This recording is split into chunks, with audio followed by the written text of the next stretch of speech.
पेड़ पौधों की जानकारी और उनके गुणों को अपने इस चैनल के माध्यम से आप सभी तक जितना संभव हो सके उतना पहुंचाएं।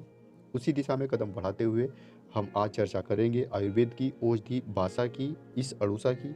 और ये बासा की प्रजातियों में यह है सफ़ेद बासा और एक होता है पीला बासा। पीले बासे की बात बाद में करेंगे। पहले पहले चर्चा करेंगे इस सफ़ेद बासे के गुणों के बारे में, किन किन बीमारियों में इसका प्रयोग किया जाता है। इससे पहले जो हमारे यूट्यूब चैनल पर पहली बार आए हैं वे हमारे चैनल को सब्सक्राइब कर लें ताकि हमारी आगे आने वाली वीडियो उन तक आसानी से पहुंच सके। अड़ूसा का जो पौधा है, बांसे का जो ये पौधा है, ये वर्ष भर हरा भरा रहता है और बसंत ऋतु में इसमें फूल खिलते हैं। और ये पौधा पूरे भारत में सभी जगहों पर आसानी से अपने आप ही उग जाने वाला पौधा है। बासा के पौधे को कई नामों से जाना जाता है। लैटिन में इसे अधाटोडा जेलानिका और अंग्रेजी में इसे मालाबार नट, संस्कृत में बासक, सिंहासीय, हिंदी में इसे बासा, अड़ूसा आदि नामों से जाना जाता है। इस बासा के पौधे का वैसे तो कई बीमारियों में प्रयोग किया जाता है, लेकिन इसके जो विशेष गुण होते हैं वे कफज रोगों में, जो कफ के रोग होते हैं उनमें ज्यादातर इनका प्रयोग किया जाता है। जिनको कफ की शिकायत है, बलगम की शिकायत है, उनके लिए बासा उत्तम औषधि है। उनके लिए आप बासा के फूलों का गुलकंद बनाकर सुबह शाम खाने से कफ, खांसी, मलगम जितने भी ये रोग हैं ये खत्म हो जाते हैं। गुलकंद बनाने की विधि, आप बासा के फूलों को लेकर और उन फूलों के वजन के बराबर मिश्री या चीनी लेकर उसे पीस लें और पीस कर फिर उसे फूलों में मिलाकर हाथों से रगड़ें। जब वे गीला गीला सा हो जाए तो उसे कांच के बर्तन में लेकर कुछ दिनों तक धूप में रख दें और उसे बीच बीच में हिलाते रहें। जब चीनी या मिश्री अच्छी तरह से घुल जाए तो आपका ये बनकर तैयार हो जाता है गुलकंद। अब आप इसका प्रयोग कर सकते हैं, ये खराब भी नहीं होगा। यह गुलकंद बहुत ज़्यादा पौष्टिक होता है, ये ताकत देगा और ये कफ के जो रोग हैं उन्हें भी समाप्त करेगा। इसके अलावा जिनको धातु रोग है, पेशाब के साथ चिकना चिकना पदार्थ आता है, वे इस अड़ूसा के फूलों का पाउडर बनाकर रख लें और उसमें मिश्री मिलाकर एक एक चम्मच यदि वे सुबह और शाम को खाते हैं तो इससे जो धातु रोग है, जो प्रमेह की शिकायत है, उसमें ये बहुत ही ज़्यादा लाभ करता है। इसके अलावा जिन छोटे बच्चों को खांसी की परेशानी है उनके लिए बासा, यह अड़ूसा बहुत ही उपयोगी है। खांसी के लिए बासा की पत्तियों को और अदरक को कूटकर उनका रस निकाल लेना है और उसमें थोड़ा सा शहद, थोड़ी सी काली मिर्च मिलाकर यदि छोटे बच्चों को 2 से 3 बार चटाते हैं तो इससे जो खांसी है, जो कफ है, जो बलगम है, वह सब खत्म हो जाएगा। ये निरापद प्रयोग है, इसका कोई साइड इफेक्ट नहीं है और इसे 2 से 3 बार चाटने से ही खांसी बंद हो जाती है। इसके अलावा ये खांसी के लिए बहुत ही महत्वपूर्ण औषधि है, बहुत ही उत्तम औषधि है। यह बच्चे हों, बूढ़े हों, जवान हों, सभी इसका सेवन कर सकते हैं।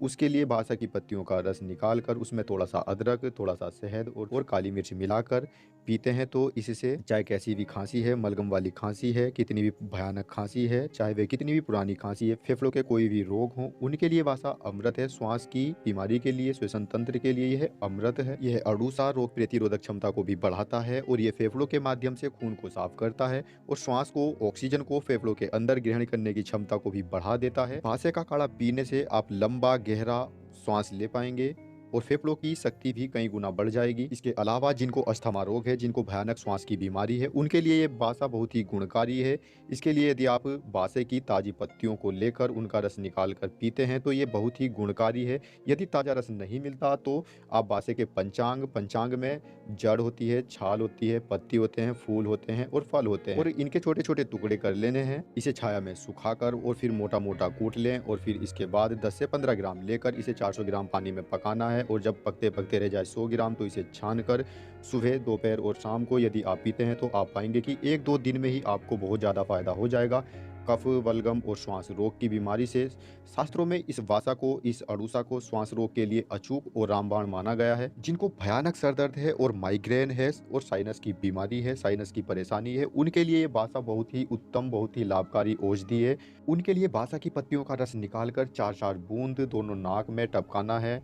कुछ समय तक लगातार टपकाने से जो माइग्रेन है, जो सर दर्द है, जो साइनस की परेशानी है, वह हमेशा के लिए समाप्त हो जाएगी। इसके अलावा जिनके गले में संक्रमण हो गया है, गले में इन्फेक्शन है और किसी भी तरह की औषधि लेने से भी लाभ नहीं हो रहा है, तो उन लोगों के लिए बासा की पत्तियों को और सेंधा नमक को, इन दोनों को लेकर उबाल लेना है और इसी से गरारे करने हैं। इससे कितनी भी भयानक गले की परेशानी है उसमें तुरंत लाभ हो जाता है। इसके अलावा जिनका गला बैठ गया है ज़्यादा बोलने की वजह से या किसी भी कारण से, तो उसके लिए काली मिर्च, मिश्री और बासा के पत्ते और उनमें थोड़े से तुलसी के पत्ते मिलाकर इन्हें मुंह में रखकर धीरे धीरे चबाना है और इसके जो रस निकलता है उसे अंदर लेते रहना है। इससे गला खुल जाएगा, गला बैठ गया था वह भी ठीक हो जाएगा। इसके अलावा जिनको शीत पित्त की परेशानी है, शरीर में खुजली होती है, उसके लिए 2-3 ग्राम पत्तियों के पाउडर को लेकर पानी के साथ सुबह और शाम को खाते हैं तो इससे जो शरीर की खुजली है, जो शीत पित्त की बीमारी है, वह ठीक हो जाएगी। आज की वीडियो यहीं तक। ये था अड़ूसा का भाग 1 और इस अड़ूसा के अन्य गुणों के बारे में चर्चा करेंगे भाग 2 में। तब तक के लिए जय हिंद, जय भारत, स्वस्थ भारत।